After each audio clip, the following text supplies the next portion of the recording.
minta boleh, tapi tak pasti itu kerja Tuhan kan. Cuma para anbiya saja, ya Allah makbul doa, dia mati tempat dia nak mati.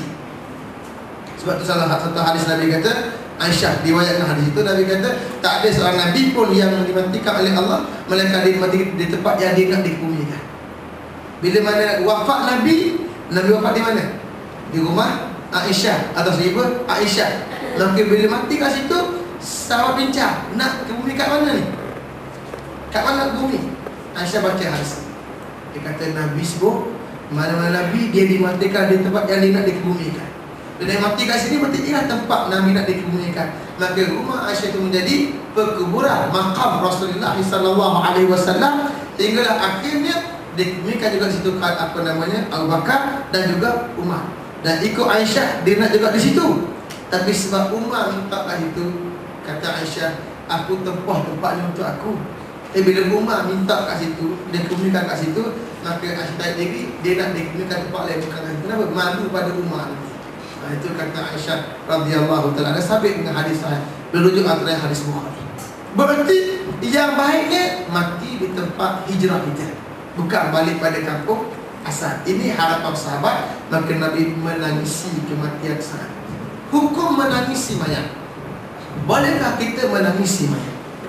Menangisi mayat dengan makna menitikkan air mata ini perkara biasa. Hingga berlaku Nabi SAW bila mati Uthman ibn Maz'un. Uthman ibn Maz'un ini adalah adik beradik susu Nabi SAW. Nabi sangat sayang. Bila mati Nabi menangis mengeluarkan air mata. Mengeluarkan air mata. Maka dalam hukum oleh para ulama boleh menangisi mayat, menjatuhkan air mata. Yang tak boleh apa dia? Meratapi, yang dipanggil an-niyahah. An-niyahah macam mana? Bentuk perbuatan, bentuk perkataan. Perkataan macam kenapa lah tinggalkan saya, siapa nak jaga saya nanti, kenapa pergi sekarang, siapa nak pergi tu dan siapa nak pergi tu, tak ada orang nak mati dulu, nak mati lambat kan dia boleh. Berarti dia menyalahkan takdir ya. Ini ada pun koyakkan baju. Tahu ni baju aku tak nak makan, tak nak minum, gunung macam makan 3 hari je 3 hari je. Itu perbuatan. Di perbuatan dengan perkataan yang menunjukkan pada unsur tidak menerima takdir Allah, maka itu adalah al-liyahah. Dan hukum liyahah dua, sama ada makruh ataupun haram. Tetapi menangisi mayat, maka hukumnya adalah harus, tidak ada sebarang masalah. Dan puasa itu Nabi kata, saya lupa mata hadisnya, hadis dari Tirmizi, kisah Uthman bin Maz'un mati. Nabi ada satu perkataan ketika Nabi menangisi kematian Uthman, cuma saya lupa matanya. Itu sajalah untuk kita bincang pada hari ini. Wallahu ta'ala a'lam. Kita ada lagi 4 minit, kita buka untuk sesi perbincangan.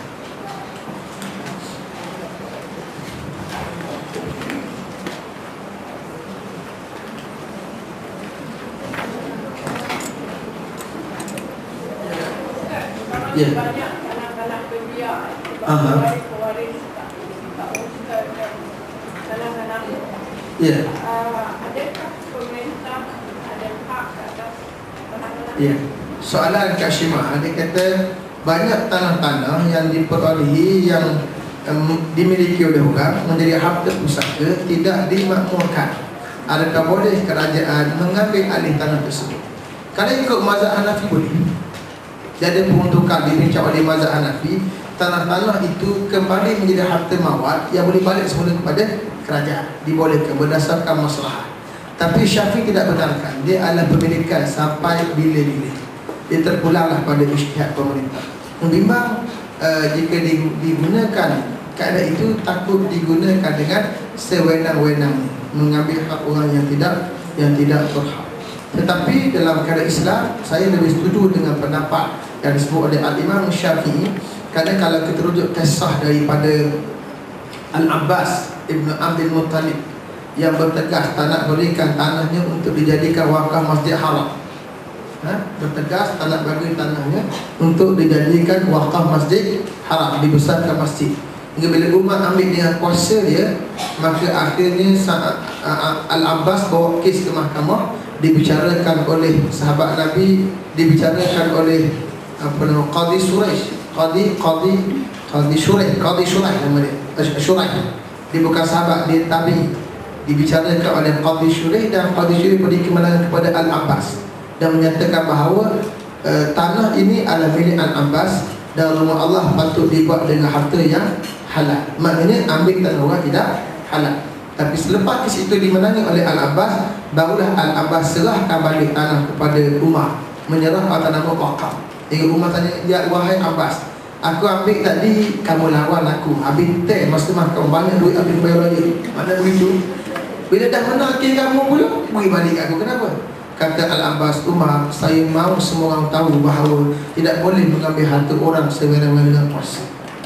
Itulah hujah yang dipegang oleh para ulama jumhur, menyatakan bahawa tanah adalah milik yang mesti dihormati oleh semua pihak, termasuklah oleh pada pemerintah sekalipun. Wallahu ta'ala. Dari sana